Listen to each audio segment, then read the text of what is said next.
Hola queridos amigos y amigas, esta es una nueva emisión de Formación Ministerial y de veras que para mí es un placer cada vez que preparo el material con el que vamos a trabajar, porque cada vez que puedo tener la oportunidad de trabajar con ustedes, Dios me habla muchísimo y quiero decirles que, bueno, ya en las sesiones anteriores hablamos de los dones y tratamos de hacer un estudio bastante exhaustivo. ¿Qué es lo que pretendemos? Pretendemos llegar a convertirnos en excelentes servidores del Señor. Para ser buenos servidores necesitamos conocer los dones, capacitarnos y entonces estamos preparados para aprovechar la oportunidad que Dios nos dé. Y como les había dicho en la última sesión de dones, yo tenía dispuesto empezar por el ministerio de intercesión, por el ministerio de oración, que es un ministerio poco reconocido. Pero, y que además de ser poco reconocido como ministerio, es muy importante porque es el que abre el canal para muchas cosas. Sin embargo, el Señor me llevaba a reflexionar porque quiero decirles que oro bastante para decir al Señor, pues Señor, muéstrame y encamíname y pon los medios para prepararnos con excelencia. Entonces el Señor me llevaba a reflexionar que antes que salir o que querernos involucrar en un servicio hacia la iglesia, es muy importante que aprendamos cuál es el primer gran ministerio. Y así como aparece ahí en su diapositiva, el primer ministerio es el hogar, es nuestra familia, sea que ellos sean cristianos o no. Pero en serio que cuando el Señor me llevaba a trabajar eso, Dios de veras me habló profundamente y dije, sí, Señor, la verdad es que tenemos que aprender a compartir con nuestros hermanos lo que has hecho bueno en nuestra vida. Y bueno, quiero decirles que estaremos trabajando entonces sobre la familia, sobre cómo trabajar con la familia para que llegar a ser el ministerio que Dios dice, ¿no? Antes de poder hablar de un ministerio al interior de la iglesia de Cristo, es importante seguir la orden de Jesús. Jesús dijo primero Jerusalén. ¿Ok? Eso en nuestro tiempo moderno quiere decir primero tu casa. Yo veo muchísima gente que quiere ir a las misiones, veo muchísima gente que quiere servir al interior de la iglesia, pero veo muy poca gente que quiera ver a su familia como un verdadero ministerio. Más bien su familia, si son inconversos, pues casi Satanás los usa, o si son cristianos es que no son tan cristianos como uno quisiera, y es una queja constante y quiero decirles, si nosotros dice Pablo que una de las características de un buen obispo es que debe gobernar bien su casa. Y como les decía, la orden del Señor fue primero Jerusalén. Entonces nosotros debemos aprender a primero trabajar en casa, ¿de acuerdo? Nuestro hogar debe constituir nuestro primer gran ministerio. O sea, mi gran ministerio no es ser pastora o no es ser conferencista. Mi gran primer ministerio es mi familia, es mi esposo, son mis hijos, ¿sí? Son mis nietos, ¿de acuerdo? Yo soy feliz siendo abuela. Yo no sé usted. Claro, la gente dice las canas, la edad, y a mí todavía no me ha entrado esa crisis, espero que nunca me llegue. Pero yo digo, qué bueno que no, a mí no me vayan a decir mamá Yolanda, yo no soy tu mamá, yo soy tu abuelita o tu abuela, ¿sí? O tu abu, como quieras decirme, les digo a mis nietos, o sea, tengo 2 nietos propios y bueno, un montón que tengo por ahí que han nacido de hijos de nuestra iglesia, ¿no? Pero tenemos un montón de cariño a las abuelitas por los nietos. Y nosotros como abuelitas podemos levantar en realidad una fe no fingida. en nuestros nietos. Podemos levantar una fe no fingida en nuestros hijos, podemos levantar una fe no fingida en nuestro esposo. Y no porque nosotros vengamos a agarrarlos a bibliazos, sino porque tenemos que aprender a trabajar con ellos, ¿no? Ahora bien, si somos padres, como papá no se trata de tener un gran ministerio buscando, ¿no? Saber cómo hacer que nuestros hijos sean mejores hijos, sino se trata de que nosotros aprendamos a convertirnos en los mejores padres, en padres que honren a Dios. Ahora, si quien me está viendo en este momento no tiene hijos, más bien es un hijo de familia, entonces no se trata de cómo hacer que tus padres lleguen a Cristo, cómo convertirlos a ellos en mejores papás. Se trata de que seas un hijo conforme al corazón de Dios, un hijo que honre a Dios. ¿De acuerdo? Para Dios es tan importante la familia, eh, porque para Dios, cuando Él se identifica, por ejemplo, con Moisés, ahí en Éxodo 3:6, dice, Él le dice a Moisés, mira, eh, yo soy el Dios de Abraham, el Dios de Jacob, el Dios de Isaac, ¿verdad? Y entonces le muestra una línea familiar, le dice, yo tengo una relación con tu familia. No le dice, a ver, yo soy el gran yo soy y aquí a partir de este momento te estoy hablando. Mira, de repente tú eres parte de un pueblo escogido y punto, sino que él le habla de una tradición familiar, que viene desde un linaje con el que estableció un pacto. Entonces, sobre esta base estaremos trabajando por lo menos 8 sesiones. Espero que sean esas 8 sesiones en las que estaremos hablando sobre el ministerio familiar, sobre cómo voy a trabajar con mi familia. Y esto va a ser muy interesante. Muy, muy interesante porque vamos a aprender cosas maravillosas, se lo prometo. O sea, cuando yo aprendo a trabajar con mi familia, aunque no vaya a la iglesia, aunque no puedo predicar, aunque no vaya a la iglesia a servir, no sé, de diácono, o aunque no pueda predicar en la iglesia, aunque no pueda tomar un instrumento y tocar la guitarra o lo que sea, estoy sirviéndole a Dios y de veras estoy haciendo una gran obra en Dios. ¿Por qué? Porque la familia, como dicen los sociólogos, es la célula de la sociedad. Si tenemos familias consagradas al Señor, tendremos realmente iglesias que buscan de todo corazón al Señor. Si tenemos familias deficitarias, un tanto patológicas, con problemas no resueltos, entonces habrán problemas en la iglesia. Nosotros tenemos que entender esto. Y entonces darnos cuenta lo importante que es que mi familia, la familia de cada uno de nosotros esté bien. Y de veras estemos trabajando para el Señor y estemos amando al Señor para que entonces de esa manera el Señor pueda usarnos en su iglesia. ¿De acuerdo? Los dones de los que hablamos en la sesión pasada, en el grupo pasado de misiones, también se aplican en la familia.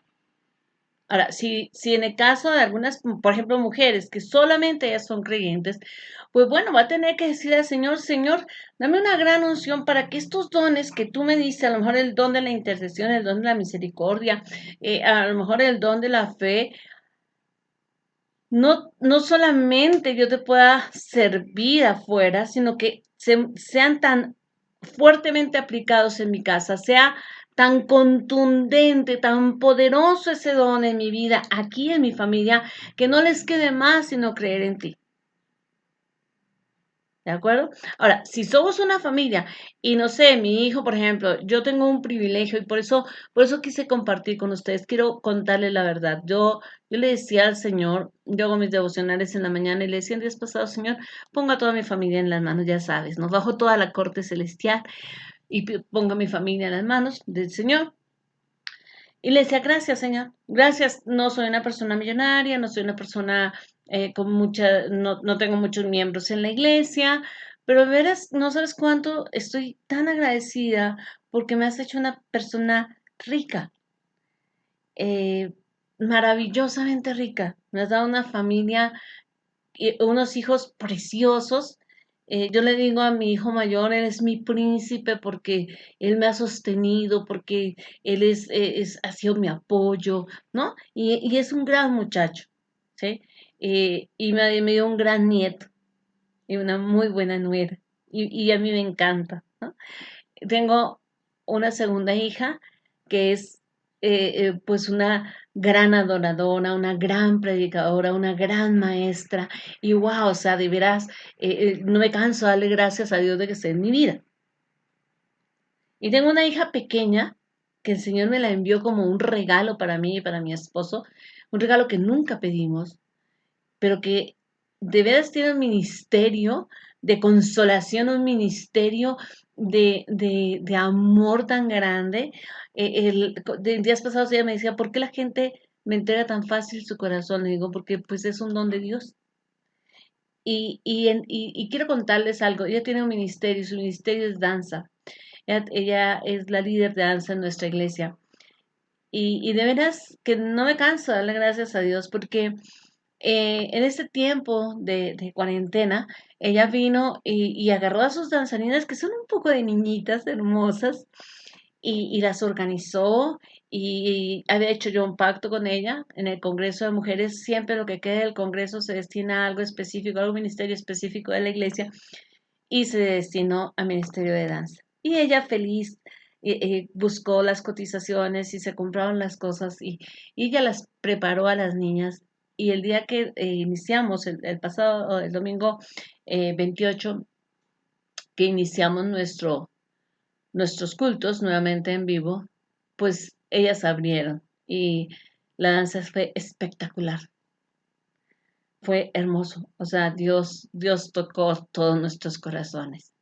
Entonces yo digo, gracias Señor, porque tengo y bueno, tengo un esposo que, ¿qué les digo? Es un gran maestro, es un hombre con mucho conocimiento, con mucha sabiduría, ha sido mi maestro, ¿no? Ha sido mi apoyo. Entonces yo le decía al Señor, bueno, Señor, todos estos dones que tú has dado en mi familia, pues nos sirven para hacer un equipo lindo. Tengo un yerno que igual tiene un gran corazón de pastor, que trabaja con su esposa en la alabanza. O sea, digo, wow, Señor, es que no puedo pedirte más, Señor. O sea, ¿qué te digo, Señor? Gracias. Gracias, pues que está levantando una casa grande y poderosa. No porque sea una iglesia gigante o se vean grandes manifestaciones, sino porque somos una familia que le puede servir a Dios unida. Y eso es una gran bendición. Entonces, cuando nosotros tenemos varias personas en la familia, es tan hermoso ver cómo Dios pone diferentes dones en cada uno para que hagamos un gran ministerio, para que podamos ser una columna fuerte en la casa de Dios. ¿Ok? Es innegable que para Dios lo que los padres hagan afectará la conformación de la familia, ¿verdad? Eh, no es que, dejemos claro, no es que los hijos vayan a pagar por el pecado de los padres, de ninguna manera, ¿de acuerdo? Sino que más bien, ni tampoco los padres van a pagar por el pecado ni los hijos, ni los hijos por los padres, o sea, sino que más bien, cuando un papá peca, viene a afectar la conducta de sus hijos. Los psicólogos llamamos a eso, digamos, de manera técnica, los modelos de crianza o los patrones de crianza. Entonces, de tal manera que si yo tengo un modelo de crianza, sé qué tipo de hijo va a salir. Es tan efectivo esto, es tan calculado esto que nos permite hacer tipologías, ¿no? En algunos casos, hacer los perfiles, ¿no? De los hijos. O sea, si tengo un papá súper autoritario, súper gritón, súper grosero, súper agresivo, voy a tener un hijo con problemas de autoestima, voy a tener un hijo que va a tender a violentar o a ser violentado, dependiendo de algunos otros elementos, ¿no? Voy a tener un hijo que no va a poder discutir, sino o avasalla en sus argumentos golpeando o simplemente se queda callado. Entonces las tipologías vienen como resultado de esos patrones de crianza.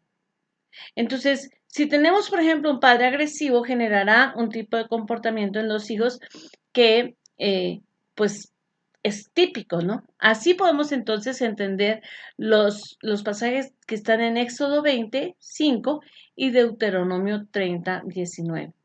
Les voy a pedir que esas lecturas las hagamos. No las puse hoy acá, ni me voy a tomar mucho tiempo haciéndolas, porque quiero mostrarles otras cosas, ¿de acuerdo? Quiero entrarlos en este tema, entonces quiero hacer un muy buen uso del tiempo. Así que, si cuando Dios dice, por ejemplo, que Él permite que sea visitada la maldad de los padres sobre los hijos hasta la tercera y la cuarta generación, de ninguna manera está diciendo que va a castigar a los hijos por el pecado que hicieron los padres. Porque en otra parte de la escritura dice que eso no va a pasar. Lo que está diciendo es que ese patrón de crianza en la cuarta o quinta generación ya se diluyó, en la tercera o cuarta generación ya se diluyó y entonces va a desaparecer. Pero ¿qué pasa si tengo un papá violento y después el hijo es violento y entonces las generaciones se van extendiendo? Eso es lo que se conoce como una maldición generacional, ¿no? Como esos patrones que se extienden, ¿no? La acción de un papá o de una mamá eh, siempre va a afectar no solamente el destino de sus hijos, sino también el destino de sus nietos. Va a afectar a las esposas y esposos de sus hijos y a los esposos o esposas de sus nietos. Y ahí sí, como dicen, échele el pluma al cuento, pues, porque no hay forma de que no se afecte. O sea, imagínate que te casas con una persona que viene de un hogar violento. Y tal vez tú no eres violento y a ti te criaron muy relajadamente y tú no tienes mecanismos para defenderte de una persona violenta porque no viste violencia en tu casa.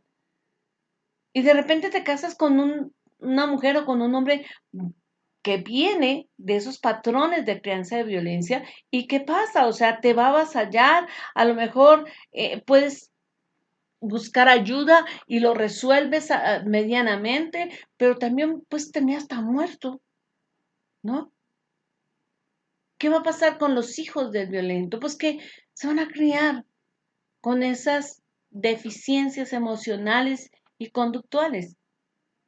¿Y qué va a pasar con las esposas de esos hijos? Pues igual. Entonces, el problema, ahora que estamos en la famosa pandemia, es, a ver, ten cuidado porque una persona puede infectar hasta 11 personas y, bueno, imagínense, 11 personas podrían afectar hasta ciento y pico o mil y pico y no, y nos hacen las cuentas y decimos, Dios mío, esto es terrible, esto es espantoso, pero no nos damos cuenta que estamos viviendo una pandemia emocional y esa pandemia se llama pecado.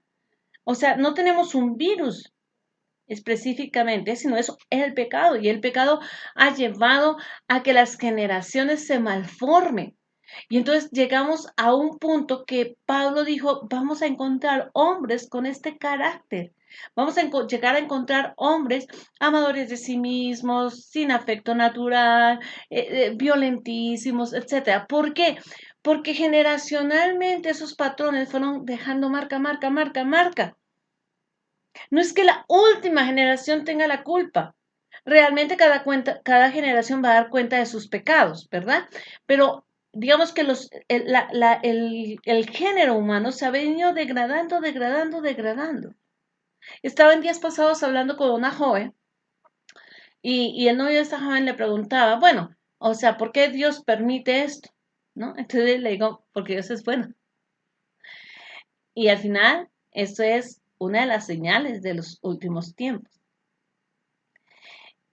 Cristo viene y Cristo viene por su iglesia.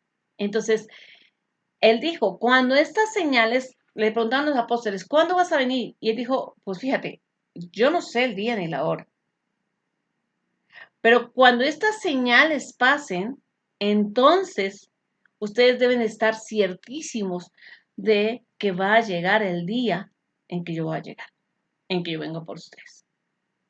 Entonces, Dios es tan bueno que nos manda señales, nos dice, a ver, ya les han predicado de una manera, ya los he buscado di profetas, di la ley, di profetas, di un salvador, sigo llevando el evangelio a través de la iglesia, pero por si eso fuera poquito, les doy unas señales que no son señales de, ay, mira, se abrió el cielo y ahora no es azul sino rosado, ay, no, pues resulta que ahora los pececitos vuelan. No, son señales que producen dolor.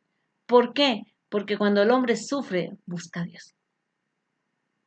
Entonces, no es que Dios sea malo, claro, Dios podría ser así y que se acabó la pandemia y todo quedó. Entonces, escuchas a mucha gente diciendo, sí, y declaramos que la pandemia va a pasar. Y yo, ¿en serio? Ok, Dios lo va a hacer, amén. Yo quisiera que lo hiciera, amén. Pero son señales. Y sin las señales no va a haber arrepentimiento. Y recuerden, Dios no quiere que ningún pecador perezca. Entonces Él va a seguir insistiendo en las señales. Entonces, dicho esto, ¿sí? Porque mire, ya empezamos en las generaciones y llegamos a las señales. Dicho esto, hay que entender que el carácter de los hombres de los últimos días viene de una mm, pecado generacional, pecado generacional, pecado generacional, hasta llegar a lo peor, al que el género humano esté devastado, malo, ¿sí? Yo no sé, yo no sé cómo lo llaman a usted, pero yo recuerdo, a mí, en mi caso, si mi mamá estaba hablando o mis papás estaban hablando con alguien y yo llegaba y metía mi cucharada, mi mamá volteaba a mirar así y yo ya sabía que tenía que perder, que ese no era mi tema, que yo tenía que respetar y adiós. Perdón y tenía uno que irse. Ni chance de tutear a los papás, ni chance de discutir con ellos, o sea, había un respeto a una persona adulta mayor, bueno, adulta más grande que uno, no, o le tenía que decir señor o señora, tenía que ser reverente en muchas cosas. Bueno, a una mujer embarazada se le trataba con cuidado, con esmero. Hoy en día todo eso se perdió, todo eso se perdió. Y no estoy diciendo que solamente los hombres, ¿ok? Yo he visto mujeres que van sentadotas, chicas jóvenes sentadas en un pecero mientras una señora embarazada con una bolsa y un bebé vienen paradas y ellas no se levantan, porque ya no tienen afecto natural, porque un bebé en el vientre ya no despierta ese amor. Entonces, tenemos que entender que con un pecado no solamente nos afectamos nosotros como personas, sino que vamos a hacer una cadena enorme de destrucción. Un solo pecado, una sola acción. Imagínense con todos nuestros pecados a diario. Entonces, todos los cristianos, todas las personas que vamos a la iglesia y que de verdad tenemos un corazón para el Señor, queremos servir. Y pensamos que nuestro mejor servicio está ahí en la iglesia o a veces afuera, ¿no? Y yo veo gente, mujeres y hombres que van a las cárceles a servir, otros que van a los hospitales, otras personas que van a trabajar con gente de la calle y eso te conmueve. A mí me conmueve ver el trabajo que los cristianos hacen hacia afuera. Y yo le doy gracias a Dios por ese trabajo. Pero ¿sabe qué? Muchas veces, como dice el dicho, somos candil de la calle y oscuridad de la casa. Nos esforzamos, salimos, predicamos, pero a nuestra familia no le estamos dando. Recuerdan que cuando estábamos por allá hablando de los dones, dijimos que el don de la hospitalidad podía ser cansado para la familia, porque yo puedo tener el don de la hospitalidad y como dueña de casa, pues atender, hospedar y ser feliz, pero a lo mejor mi hijo o mi hija es la que se está fletando, que siempre hay alguien ahí y que no puede tener una intimidad, etcétera, ¿no? Ahora bien, imagínese usted que usted es un jovencito, ¿no? Que le gustaría o que tiene sus amigas o amigos, que la mayoría de sus amigos o amigas son de la prepa y usted va a una prepa que no es cristiana, entonces obviamente son gente del mundo. Y pues ya sabemos, dicen una que otra mala palabra, casi muchas. Y, y cuando tu mamá los oye hablar, dice, no, pero es que son amigos, te van a echar a perder y no sé qué, y deberías, o sea, por eso no quiero que salgas con ellos y por eso no me gusta que vengan a la casa y bueno. Pero esa misma mamá que te está echando ese sermón es la misma mamá que va a servir a un correccional de menores, donde encuentras chicos que no solamente dicen esas palabras, sino que roban, han matado, etcétera. Y entonces es como, a ver, ¿por qué lo que otros jóvenes hacen merece tu compasión y yo no? Ahora, imagínate otra cosa, imagínate que eres la esposa de un pastor, ¿no? Y aquel pastor predica sobre cómo hay que amar a la ayuda idónea, cómo hay que tratarla como vaso más frágil. Aquel pastor, bueno, habla bellezas de la mujer y le habla a su esposa, como dirían en mi tierra, con 3 piedras en la mano. Oye, tú, tráeme tal cosa. Es que no me gusta esto, no me gusta aquello y todo es problema. ¿Qué va a decir esa esposa? ¿Por qué, de qué mujeres hablas en el púlpito que no me incluyen a mí? O es que yo no soy mujer. O ver que el esposo pastor está escuchando a esta y a esta y a esta hermana que vienen y piden consejo, que lloran y tiene tanta compasión y ora por ellas, pero cuando la esposa le dice, oye, quiero hablarte, quiero contarte un problema que tengo con mi mamá, ay no, a mí no me metas en eso. Entonces, creo que por eso el Señor me movía a decir, ¿sabes qué? Creo que regresemos al hogar. Regresemos a entender que nuestro círculo cercano es más importante que el servicio en la propia iglesia. Y no te estoy diciendo que no sirvas en tu iglesia, debemos servir en la iglesia. Porque la iglesia no es responsabilidad exclusiva del pastor, es responsabilidad de todos nosotros. Nosotros somos la iglesia y nosotros debemos servir con excelencia. Pero el primer gran ministerio está en tu casa.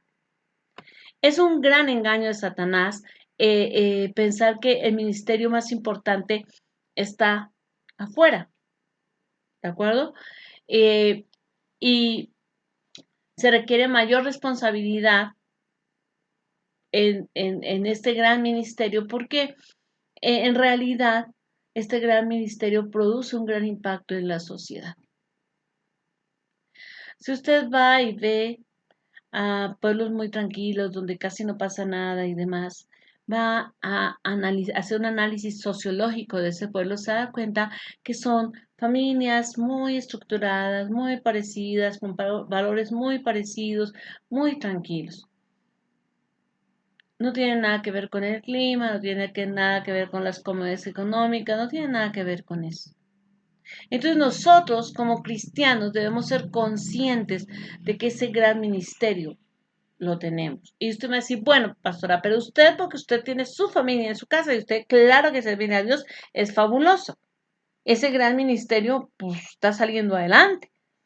Pero yo soy el único creyente. Entonces yo le diría, hermano o hermana, yo siempre tengo un dicho, entre más bravo el toro, es más rica la corrida. Entre más fuerte la lucha, es mejor es la capacidad del soldado. Entonces, si Dios te está permitiendo vivir en una familia que no es creyente, si tu papá o tu mamá o tu esposo o tu esposa no es creyente, Dios está sacando de ti lo más fuerte. Tú tienes algo para darle a esos no creyentes que son parte de tu familia, hasta llevarlos a los pies de Cristo. Y es una tarea, y tú me puedes decir, he orado 1 año, 2 años. Bueno, Max Lucado tiene una historia, no tengo exactamente el nombre de los personajes, pero le voy a contar la historia.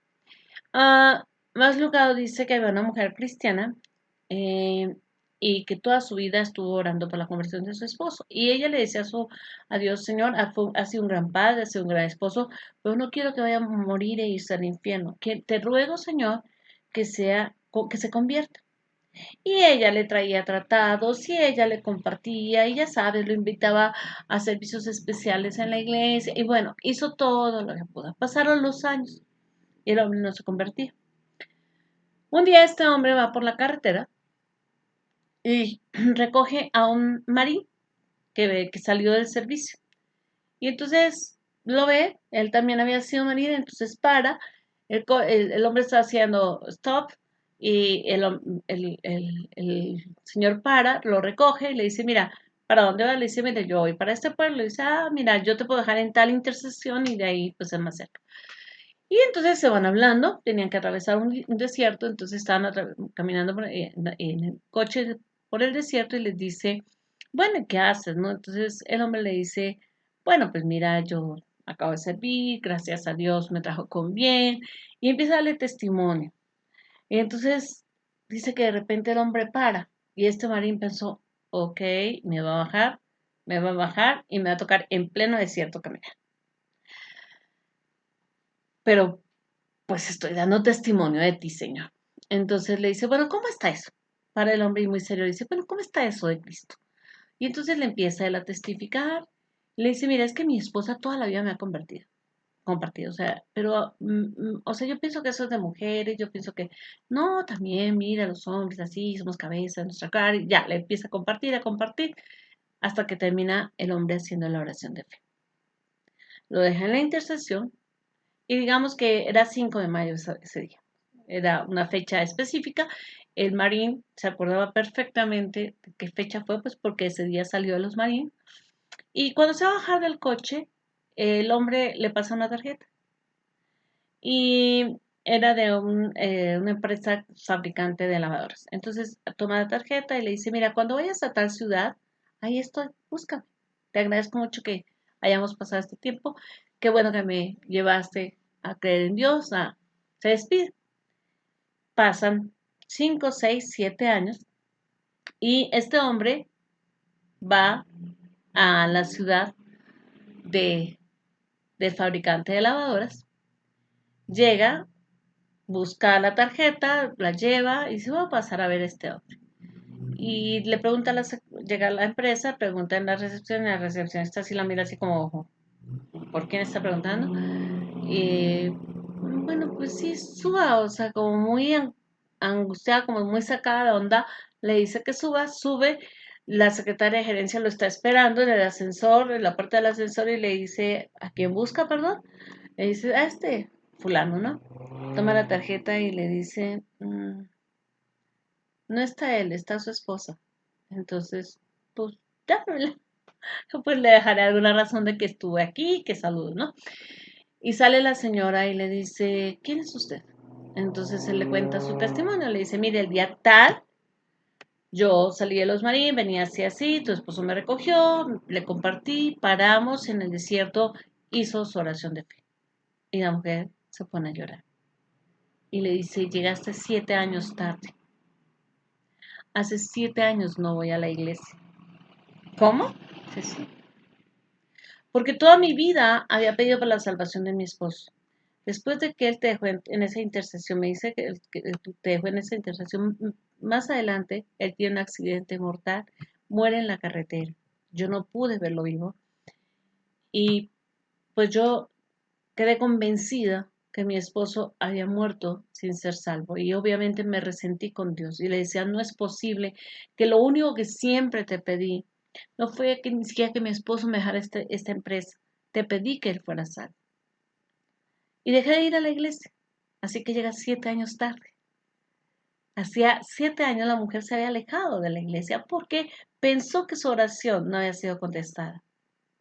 Ella no tenía medios de verificar, pero Dios le envió a este hombre y permitió que ella se enterara de que su esposo se había sido salvo. ¿Para qué? Para que ella regresara. Pero quiero con esta historia contarles o mostrarles lo importante que es el ministerio familiar. No importa si tú ves los resultados o no lo ves, tienes que trabajar en tu ministerio familiar, ¿de acuerdo? Cosas que las familias cristianas olvidan hacer. Primero, son dos cosas en general, los principios y las expectativas. Es decir, casi nunca una familia establece principios. Como que vives los principios, pero nunca los pones claros, los pones por escrito, ¿no? Fijar los principios para una familia es muy importante porque determinan la dirección, la motivación que tienen las familias para dirigirse al cumplimiento de la misión que Dios les ha dado.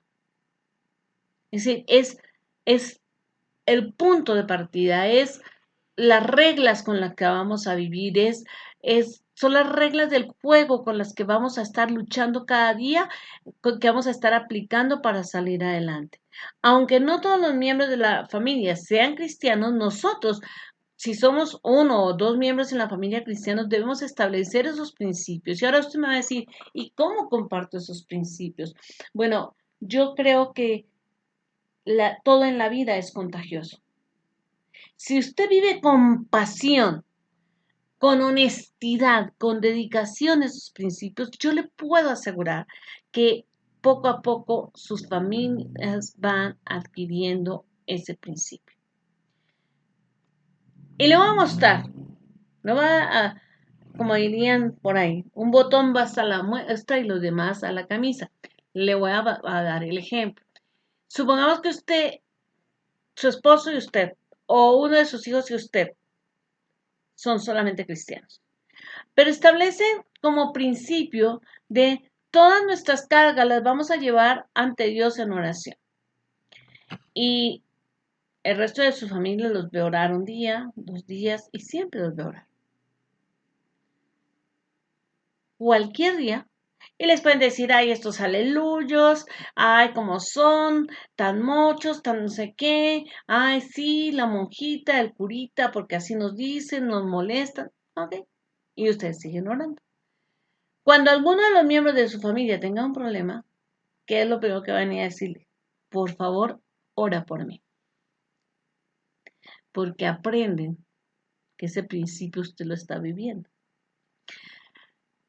Por poner algún ejemplo, vamos a ver algunos ejemplos, perdón, de los principios que una familia cristiana podría tener. Por ejemplo, confiar en Dios a lo largo del proceso de crianza y de las relaciones familiares, ¿no? Ese sería un buen principio. A lo mejor tener reglas, eh, pocas o muchas, las que usted quiera, pero por ejemplo decir, esta regla no es negociable, ¿no? Hay, como yo les digo, hay reglas de operación que pueden ser negociables, ¿no? O sea, hay reglas que dice el que lo saca, lo guarda, el que lo usa, lo lava, ¿no? Etcétera. A lo mejor podemos ser flexibles, ¿no? Y decir, bueno, esta regla a lo mejor no lo tienes que cumplir esta semana porque sabemos que estás en época de exámenes, ¿no? Pero hay reglas morales que no pueden ser negociables, ¿no? Otro principio es apoyar a los miembros de la familia. No importa dónde estés, no importa cómo estés, aquí estamos para ti, ¿no? Otro principio muy importante que para mí es muy, muy importante es asistir a la iglesia no es negociable. O sea, para mí ese es un principio. Para mí no es negociable dejar de asistir a la iglesia. O sea, yo no acepto que alguien diga, no voy a la iglesia. A mí he estado muy enferma, me han dicho, no, pero quédate. No. O sea, no. De todas maneras, si me voy a morir abajo, me muero y no pasa nada. Si tengo que morirme en la iglesia, pues me voy a morir. Qué mejor sitio que morir para ahí, ¿no?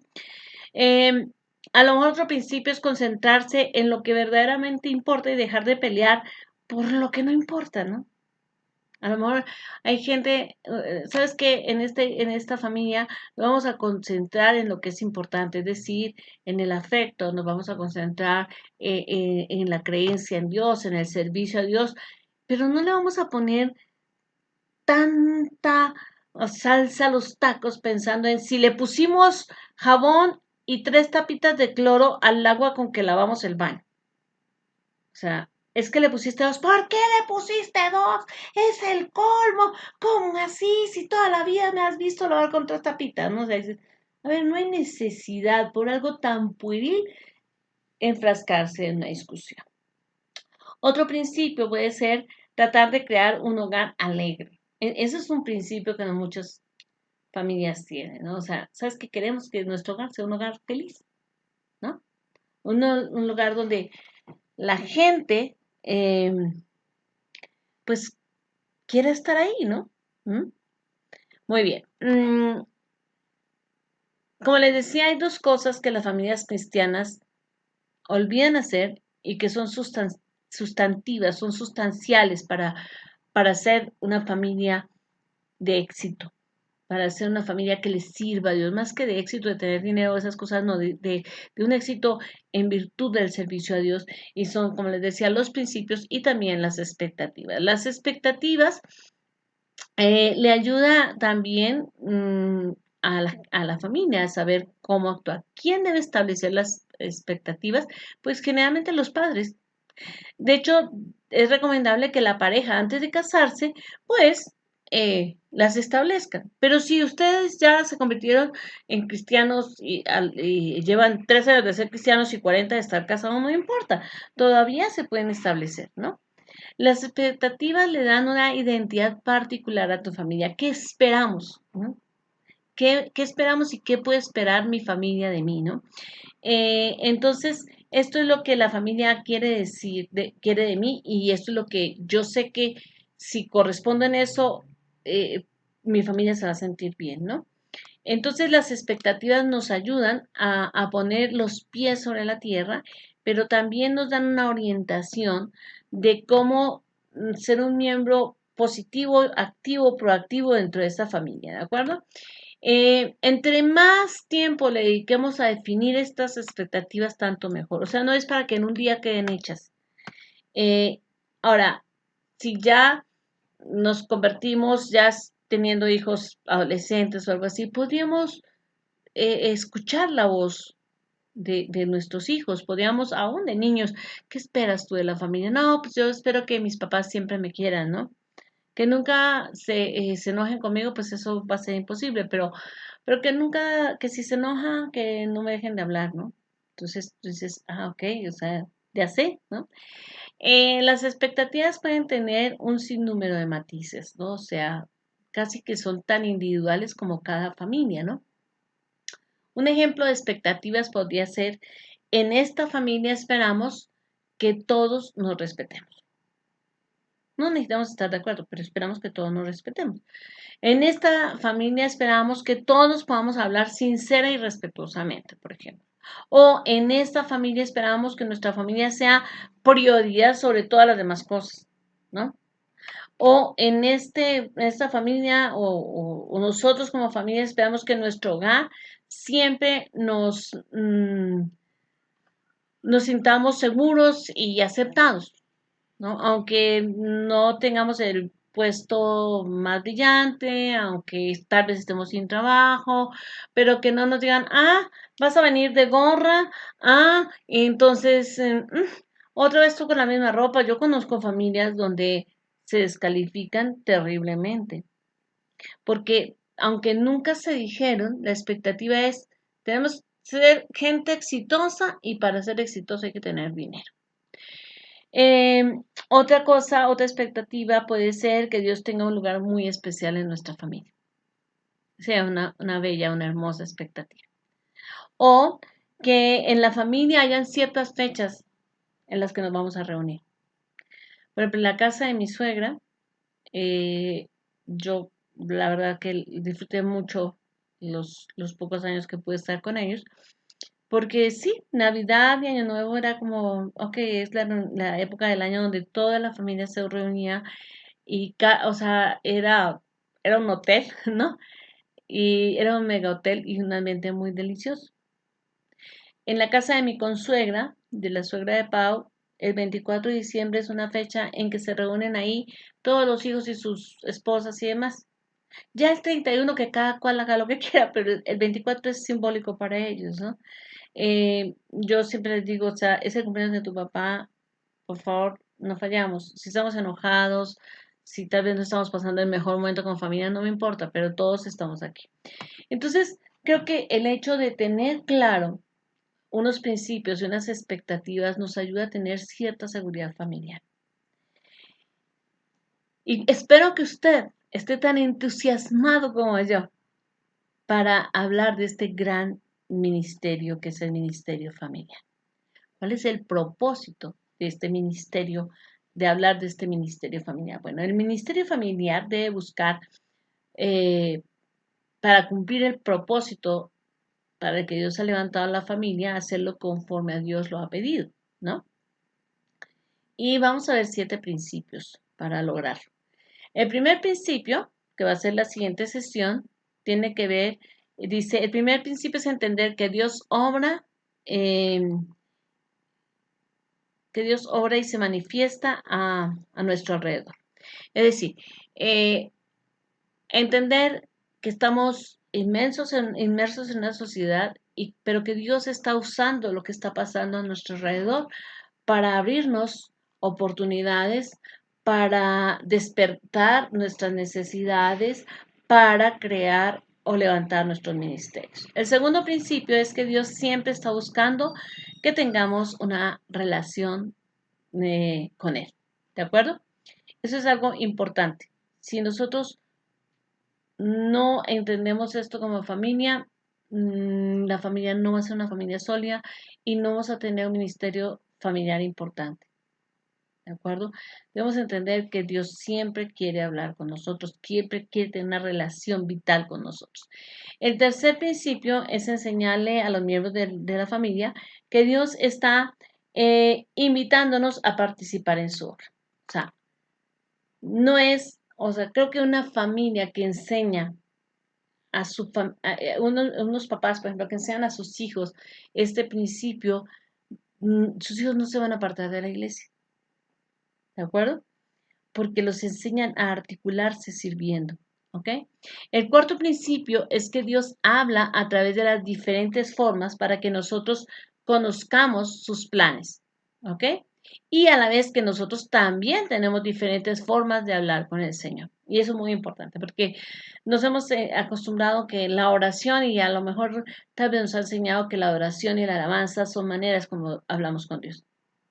Pero no nos damos cuenta que hay un lenguaje no verbal con Dios. Que hay cosas que yo no le digo a Dios, pero que son oraciones. ¿Sí? O sea, usted imagínese que pasa por el lado de un anciano y usted lo ve tirado en el suelo con un sombrerito en la mano y con su ropa raída. Y usted va de largo y dice, ay, no, a ver, ¿qué tengo? ¿Qué le puedo dar?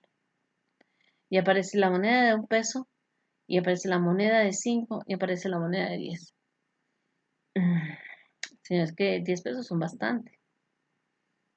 Tal vez 1 pesito. Bueno, señor, pero ¿para qué le va a alcanzar 1 peso? Y se regresa y pone la moneda de 10. ¿Usted cree que le habló a Dios? Yo creo que sí. Yo creo que sí. Yo creo que hay cosas con las que le hablamos a Dios. Nuestro testimonio es un grito delante de Dios. ¿Ok? El quinto principio es que Dios nos invita a trabajar con Él y siempre, siempre nos lleva a buscar servir. Pero servir implica tener crisis de fe o pasar por una crisis de fe. Y esto sí que es importante, sobre todo cuando estás formando hijos. O sea, de veras que tenemos que entenderlo. Hace muchos años, recién que estábamos nosotros llegando, bueno, no habías nacido Andrea todavía, estábamos muy jóvenes aquí en México, llevamos 2 años de vivir en México. Mi esposo ya se queda sin trabajo y pues se nos agotaron los fondos y nos quedamos sin dónde vivir. Mm, Hermanos nos ayudaron, ya al fin yo conseguí un trabajito y mi hijo también consiguió en ese mismo lugar un trabajo y empezamos, ¿no? Pero recuerdo que esa Navidad fue una Navidad muy escasa, muy teníamos estrictamente lo necesario y, y yo bendigo a los hermanos que nos ayudaron en ese momento y entonces mm, y teníamos un bochito y mi hijo lo iba conduciendo, veníamos con Paula que la habíamos recogido de la escuela, creo que es penúltimo día de clases o algo así.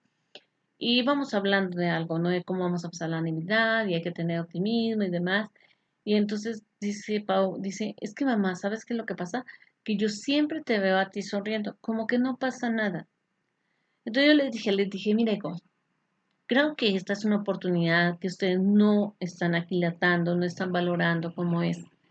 Ustedes van a aprender algo aquí que les va a servir para siempre, hasta cuando se casen, sean papás y sean abuelos. Y es que por más que la situación esté difícil, siempre estará la mano de Dios para ayudarnos. Ustedes lo están viendo. Cuando llegamos a tal punto, Dios abrió esto. Cuando llegamos a este punto, Dios ha abierto esto. Y en este momento, Dios está con nosotros. Y entonces, ¿por qué hemos de llorar o de angustiarnos? Yo soy muy llorona, quiero decirles que yo soy muy emocional, pero no soy de los emocionales que llora porque está triste por una situación, sino porque me emocionan las cosas que Dios hace. Me conmueve la situación de la gente. Entonces, de veras que yo le doy muchas gracias y les decía, yo le doy muchas gracias a Dios que nos esté permitiendo, que me esté permitiendo a mí darles esta lección de vida, porque no saben lo impresionante que va a ser en su vida. Un día ustedes van a estar en una crisis económica y ustedes van a decir, no importa, porque si nosotros con mis papás así, así, así, pudimos salir adelante, claro que también Dios nos va a sacar adelante. Entonces, estamos empezando a servirle al Señor. Cuando el Señor abre un ministerio, también vienen crisis de fe. El sexto principio es que tenemos que hacer ajustes en nuestra vida para unirnos a lo que Dios está haciendo. ¿De acuerdo? No es que insisto, no es a nuestra manera, es a la manera de Dios. Es como Dios quiere que se haga. Entonces, no es que la palabra se ajusta a mi vida, es que yo me ajusto a la palabra. No es que el ministerio se ajusta a mí, es que yo me ajusto al ministerio. Y el séptimo y último principio que veremos es que nosotros llegamos a conocer a Dios por una experiencia y en la medida en que lo obedezcamos. Es decir, si nosotros no tenemos experiencias cercanas con Dios, no lo vamos a conocer. Si nosotros no obedecemos a Dios, no lo vamos a conocer. Entonces, si una familia enseña estos 7 principios a sus integrantes, esta familia ha cumplido el propósito que Dios tiene para ellos. Entonces, por eso me pareció que era mucho más importante empezar desde ahí, desde este ministerio familiar y darnos cuenta que entonces empezar a servir a Dios desde nuestra casa, hacer a nuestros hijos y hacernos nosotros mismos personas de fe, de creencia, de principios, de valores, de servicio, ¿no? Y entonces llegar a la iglesia, a servir dentro de la iglesia o fuera de la iglesia con la actitud correcta. ¿De acuerdo? Así que nos vamos a ver en 8 días. En 8 días nos vemos el próximo martes, nos vemos a las 12 del día y vamos a empezar con estos principios sobre el ministerio familiar. Dios les bendiga, les amo muchísimo y ya saben, por favor dejen sus comentarios al final de este video y también, si no se han suscrito al canal, por favor suscríbase y anime a otros a que se suscriban y deje su campanita ahí activada para que le podamos avisar de nuevas emisiones.